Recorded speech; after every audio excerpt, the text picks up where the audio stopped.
আসসালামু আলাইকুম বন্ধুরা। এই মুহূর্তে আমি আছি আমার মামার বাড়ি ঘুরিয়া গ্রাম, কালিয়াতি থানা, জেলা টাঙ্গাইল। এখানে প্রচুর বৃষ্টি হচ্ছে। কবির ভাষায় মনে পড়ে, ঝড়ের দিনে মামার দেশে আম কুড়াতে সুখ, কিন্তু বৃষ্টিতে ভিজে যাওয়ার ভয়ে আম কুড়াচ্ছি না।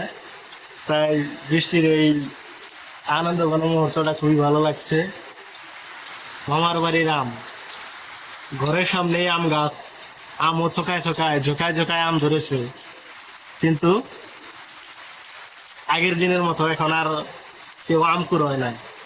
বৃষ্টিতে ভিজতে মন চাচ্ছে, কিন্তু 2-3 দিন যাবত এমনিতে জ্বরে ভুগতেছি, ঠান্ডা লাগছে, যার কারণে বৃষ্টিতে ভিজতেছি না। ঝিম ধারাতে চায় মন হারাতে, ঝিম ধারাতে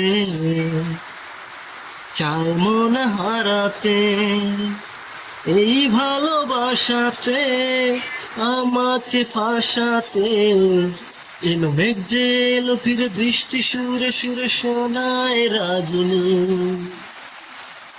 বন্ধুরা, গানটা ভালোভাবে মনে পড়তেছে না। সবাই ভালো থাকবেন, সবাইকে বৃষ্টির শুভেচ্ছা। আসসালামু আলাইকুম।